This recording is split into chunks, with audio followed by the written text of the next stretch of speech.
Hello, this is Maggie, and a while back I gave you an exercise that you could do with unisons for passing go, I called it. And I'll link that down below in the description.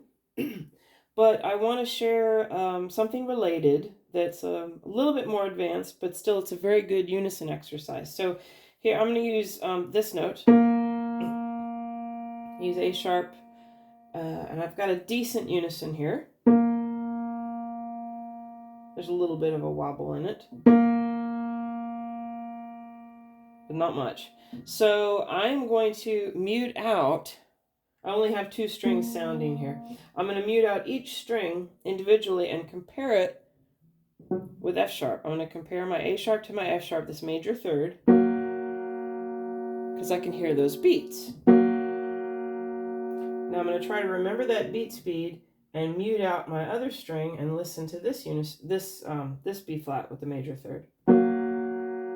So I'm comparing my two strings that I have here. I'm muting out one and listening to the major third. I'm muting out the other, listening to the major third. If you have a good unison and matching inharmonicity in your strings, this beat rate will be exactly the same with both of them.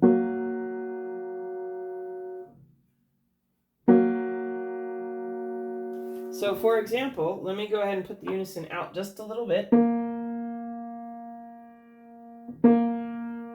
That might be more than a little bit, but it'll get my point across. So here's my original.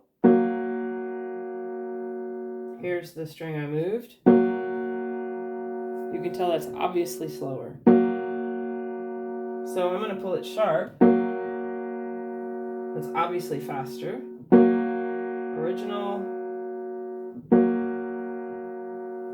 the next string obviously faster, the tune string, the string I'm moving. Let's listen to my unison. Yeah, so I'm going to try to tune, this is actually kind of hard. I'm going to try to tune this unison with just the major third. So I'm going to listen to my original. Now I'm going to move my string. That's too slow, but I'm going to listen to it again.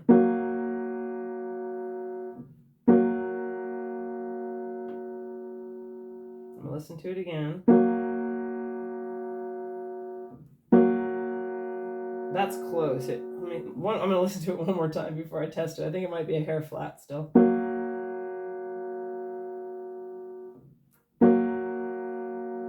Just a little. I'm gonna play my unison. That's not bad. It's really not bad. I'm gonna see if I'm pretty sure it's flat, so I'm gonna raise it. Yep, I was flat.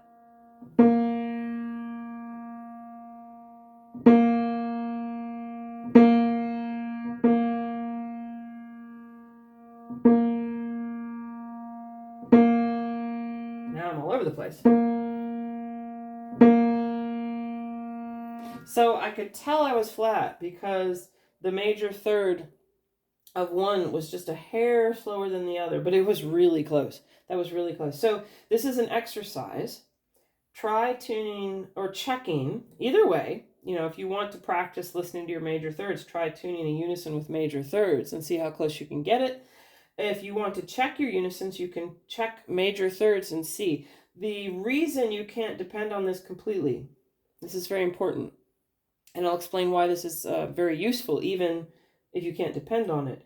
If you have strings where the harmonic series from each string does not line up, you won't be able to tune a unison this way because you're listening to a higher partial. And if they're not the same in both strings, then when you listen to all the partials together in the unison, they're not going to line up and it's still going to beat. So if you have trouble, particularly in the wound strings, I might add to this video, particularly in the wound strings, if you have trouble getting a unison, you can use these major thirds to help you. And if it won't line up with the major thirds, that will confirm that you have harmonic series that are not in sync, and you just have to find the least offensive spot.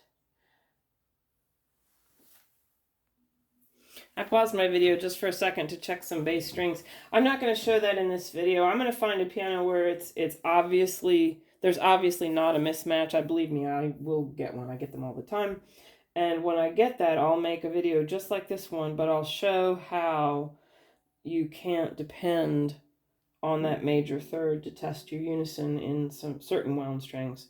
But most of the time, actually, it's very useful. So play around with that. Have some fun testing your unisons. And if you like my videos, please like, please subscribe. And happy tuning. Bye.